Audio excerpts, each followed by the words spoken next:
নির্বাচনকে সামনে রেখে মুখোমুখি অবস্থানে এখন বিএনপি জামায়াত। দিন দিন তা আরও প্রবল হচ্ছে। জুলাই গণ অভ্যুত্থানের পর থেকেই বিএনপির বিরুদ্ধে চাঁদাবাজি ও দখলদারিত্বের অভিযোগ করে আসছে জামায়াতে ইসলামের শীর্ষ নেতারা। সমালোচনা করছেন ২০০১ থেকে ২০০৬ সালের জোট সরকারের দুর্নীতি নিয়েও। তবে এবার প্রথমবারের মতো দীর্ঘদিনের জোটসঙ্গী জামায়াতের বিরুদ্ধে মুখ খুলেছেন বিএনপির ভারপ্রাপ্ত চেয়ারম্যান তারেক রহমান। সমালোচনা করেছেন ১৯৭১ সালের জামায়াতে ইসলামের ভূমিকা নিয়েও। কেউ কেউ সোশ্যাল মিডিয়ায় বলে যে অমুককে দেখলাম, তমুককে দেখলাম, তমুককে দেখলাম, এবার অমুককে দেখুন। যাদের কথা বলে অমুককে দেখুন, প্রিয় সহকর্মীবৃন্দ, তাদেরকে তো দেশের মানুষ ১৯৭১ সালেই দেখেছে। যে ১৯৭১ সালে তারা তাদের নিজেদের স্বার্থ রক্ষার্থে কিভাবে লক্ষ লক্ষ মানুষকে হত্যা করেছে, ঠিক যেভাবে পতিত স্বৈরাচার পালিয়ে যাওয়ার আগে হাজারো হাজারো মানুষকে হত্যা করেছিল ক্ষমতা ধরে রাখার জন্য।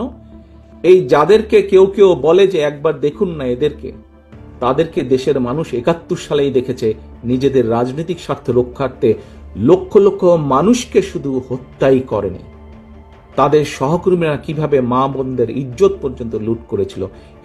এই কথাটি আমাদেরকে মনে রাখতে হবে। ২০০১ থেকে ২০০৬ সাল পর্যন্ত সরকারে ছিল বিএনপি। স্বাধীনতা বিরোধী হবার পরেও ২ জন মন্ত্রী নিয়ে তাদের সঙ্গী হয় জামায়াতে ইসলামী। সেই সরকারের দুর্নীতি নিয়ে জামায়াতের সমালোচনার জবাব দেন তারেক রহমান। তাদেরও তো ২ জন ব্যক্তি আমাদের সাথে সেই সময় সরকারে ছিল। এই ২ জন ব্যক্তি পৃথিবীতে আর নেই। দুজনই সিনিয়র মানুষ, দুজনেই সিনিয়র রাজনীতিবিদ ছিলেন। তারা গত হয়েছেন। কাজেই যে মানুষ নেই তাদের সম্পর্কে অবশ্যই খারাপ কথা বলা উচিত নয়। তাদের প্রতি পরিপূর্ণ সম্মান রেখেই বলতে চাই, সেই ২ জন ব্যক্তির বিএনপি সরকারে শেষ দিন পর্যন্ত থাকা প্রমাণ করে দেয় দুটো জিনিস প্রমাণ করে যৌক্তিকভাবে। তারা অবশ্যই পূর্ণ কনফিডেন্স ছিল খালেদা জিয়ার উপরে যে খালেদা জিয়া দুর্নীতির বিরুদ্ধে যুদ্ধ করছে, সেজন্যই তারা শেষ দিন পর্যন্ত ছিল। এখন তাদের দলের অন্য যে যত বড় বড় কথা বলি কিনা কেন, খালেদা জিয়া শেষ দিন পর্যন্ত দুর্নীতির বিরুদ্ধে যুদ্ধ করেছে এবং দুর্নীতির অবস্থার পরিবর্তন ঘটেছে, এই আত্মবিশ্বাস তাদের মধ্যে ছিল। তারা দেখেছিল সেই সরকারকে, কারণ তো সরকারের ভেতরেই ছিল।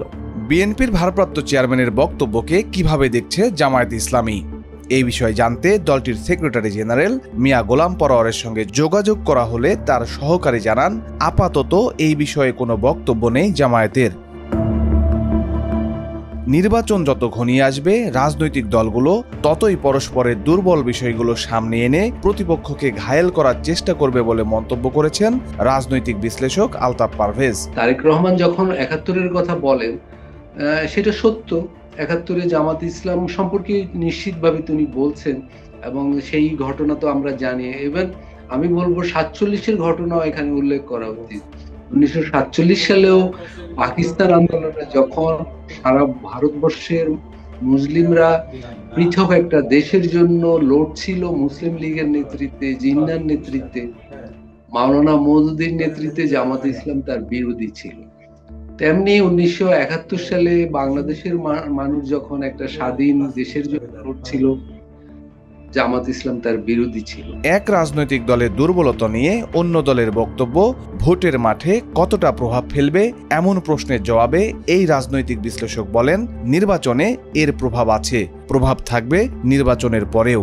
৭১-এর ইমেজকে আড়াল করার জন্য তারা অনেক ফিলান্থ্রপিক কাজ করেছে, জনগণের সাথে আরো অনেক এঙ্গেজমেন্ট বাড়িয়েছে, তারা একটা ব্যাপক দান অনুদানের সংস্কৃতি গড়ে তুলেছে মাঠ পর্যায়ে এবং জামাতের বেশ ভোট বেড়েছে, তরুণদের মাঝে জামাতের আবেদন অনেক বেড়েছে এবং বিএনপি কর্মীদের অনেক চাঁদাবাজির বিষয়কে, অতীত দুর্নীতির বিষয়কে জামাত নির্বাচনী প্রচারণায় সফলভাবে নিয়ে আসতে পেরেছে। এখন তাহলে বিএনপি যখন তার পিঠ দেয়ালে ঠেকে গেছে, তখন সেও জামাতের সবচেয়ে দুর্বল জায়গাটায় আঘাত করার চেষ্টা করছে। এবং তারেক রহমান যেটা বলেছেন সেটাও কিন্তু ন্যায্য। উনি এক জায়গায় বলেছেন যে জামাত বেহেশতের টিকিট বিক্রি করছে নির্বাচনে।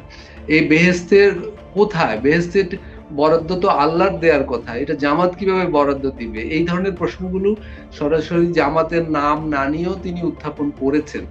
তার সেই বক্তব্যটাও কিন্তু যথার্থ। অর্থাৎ জামাত এবং বিএনপি উভয়ই পরস্পরের বিরুদ্ধে মানে সবচেয়ে সর্বোত্তম অস্ত্রগুলো নিয়ে নামছে আর কি নির্বাচনী প্রচারণা। তিনি বলেন, নির্বাচন যত ঘনিয়ে আসবে ততই বাক্যবাণে উত্তপ্ত হয়ে উঠবে ভোটের মাঠ, তবে সেটি যেন সহিংসতায় রূপ না নেয় এমনটাই প্রত্যাশা এই বিশ্লেষকের।